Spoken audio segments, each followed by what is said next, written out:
بسم اللہ الرحمن الرحیم۔ بلی ایک ایسا جانور ہے جسے اللہ تعالیٰ نے خاص طور پر چوہوں کے دفع کے لیے پیدا فرمایا ہے۔ اس کی پیدائش سے متعلق جو روایات مشہور ہیں وہ یہ ہیں کہ اس کی پیدائش حضرت نوح علیہ السلام کی کشتی میں ہوئی تھی، کہ جب چوہوں کی بہتات کی وجہ سے کشتی میں سوار اہل ایمان نے حضرت نوح علیہ السلام سے شکایت کی، تو آپ کی دعا سے اللہ تعالیٰ نے شیر میں سے ایک بلی کو پیدا فرمایا۔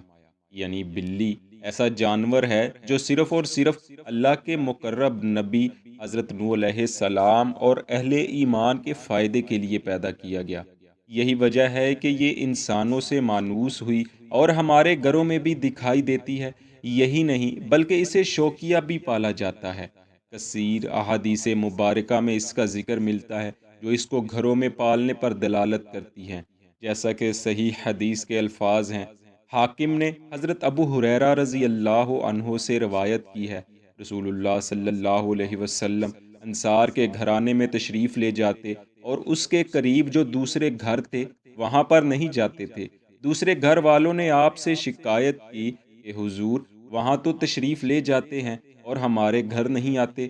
آپ صلی اللہ علیہ وسلم نے جواب میں ارشاد فرمایا، تمہارے یہاں کتا رہتا ہے، اس وجہ سے میں نہیں آتا۔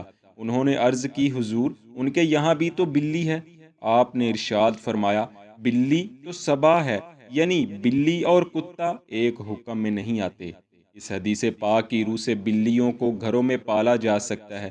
جب بلی کسی گھر سے مانوس ہو جاتی ہے تو یہ بلی کسی دوسری بلی کو گھر میں ٹکنے نہیں دیتی، اور اگر کوئی زبردستی گھر میں گھس آئے تو پھر تو دونوں کی خوب لڑائی ہوتی ہے۔ اس کی بظاہر وجہ یہی معلوم ہوتی ہے کہ دونوں کے اندر رقابت کی آگ سلگ جاتی ہے۔ گھریلو بلی یہ خیال کرتی ہے اگر یہ یہاں رکی رہی تو کہیں مالک کو پسند ہی نہ آ جائے اور مجھے ہی گھر چھوڑ کر نہ جانا پڑے۔ بلی چاہے گھریلو ہو یا جنگلی، دونوں حرام ہیں مگر نجس نہیں۔ آپ صلی اللہ علیہ وسلم نے اس کا کھانا حرام فرمایا ہے، اور ایک صحیح حدیث پاک میں ہے آپ صلی اللہ علیہ وسلم نے اس کی خرید و فروخت کرنے سے بھی منع فرمایا ہے۔ مگر ایک انتہائی اہم بات یہ بھی ہے کہ حدیث میں ایک ایسی عورت کا بھی ذکر ملتا ہے جس نے ایک بلی کو پکڑا اور اسے قید کر لیا، حتیٰ کہ اسے بھوکا اور پیاسا رکھا، جس کی وجہ سے بلی مر گئی اور وہ عورت مستحق نار ہوئی۔ لہٰذا ان کی خوراک کا مناسب بندوبست رکھنا پالنے والے کی اولین ترجیح ہونی چاہیے۔ بسا اوقات ایسا بھی ہوتا ہے کہ جو بلیاں گھروں میں آتی ہیں وہ کھانے اور پینے کی چیزوں میں منہ مارتی ہیں، جس کی بابت ایک اور حدیث پاک ملتی ہے کہ جس میں حضرت عائشہ رضی اللہ عنہا کو ایک عورت نے ہریسہ بھیجا۔ آپ اس وقت نماز پڑھ رہی تھیں۔ اس عورت نے ہریسہ آپ کے پاس رکھا اور چلی گئی۔ دوران نماز ہی بلی آئی اور ہریسہ کھانے لگی۔ آپ نے جب نماز پڑھ لی تو آپ نے بھی وہی ہریسہ کھایا جس میں بلی منہ لگا کر گئی تھی، اور فرمایا، بلا شبہ رسول اللہ صلی اللہ علیہ وسلم کا فرمان عالی شان ہے، یہ یعنی بلی پلید اور نجس نہیں، بلکہ یہ تو تم پر آنے جانے والیاں ہیں۔ ناظرین، اس حدیث پاک سے بھی یہ بات ثابت ہوتی ہے، بلی اگر کھانے میں منہ مارتی ہے تو وہ کھانا ضائع کرنے کی بجائے کھا لینے میں کوئی حرج نہیں۔ آج کی جدید سائنس بھی اسی بات سے اتفاق کرتی ہے کہ بلی کا جھوٹا کھانا کوئی خطرناک جراثیم نہیں چھوڑتا۔ بلیوں کو انسانی لمس بے حد پسند ہوتے ہیں۔ حرام جانور ہونے کے باوجود اللہ تعالیٰ نے بلیوں میں انسان کے لیے بے پناہ فائدے رکھے ہیں، جو آپ لوگ جان جائیں تو گھر آئی بلی کو باہر ہی نہ نکلنے دیں۔ سائنسی تحقیق کے مطابق بلی ڈپریشن کے مرض سے چھٹکارا پانے کا ایک اہم ذریعہ ہے۔ بلیوں کو چھونا، ان سے پیار کرنا اور ان سے کھیلنا ان کو بھی بے حد پسند ہوتا ہے، اور اس سے انسان بھی بہت محظوظ ہوتے ہیں۔ ماہرین کے مطابق اس کے بالوں میں ایک خاص قسم کا بیکٹیریا پایا جاتا ہے جو انسانی جسم میں ڈپریشن کو کم کرنے میں مدد دیتا ہے۔ یوں اگر آپ کو ڈپریشن کا مرض لاحق ہے تو ایک بلی ضرور پال لیں اور اس کے ساتھ وقت گزارا کریں۔ گھر میں بلی پالنے کا ایک اور فائدہ یہ بھی ہے کہ یہ گھر میں موجود کیڑے مکوڑے حتیٰ کہ چوہے تک ختم کر دیتی ہے۔ جو لوگ بلیاں پالتے ہیں، ماہرین کا کہنا ہے کہ ان میں دل کی بیماریوں کا خطرہ کم ہو جاتا ہے۔ ان کے ساتھ وقت گزارنا تنہائی کے احساس اور اداسی کو کم کرتا ہے اور یہ بھی کہ جو لوگ بلیوں کو اپنے بستر پر بٹھا لیتے ہیں یا ساتھ سلاتے ہیں وہ نیند بھی اچھی طرح لیتے ہیں۔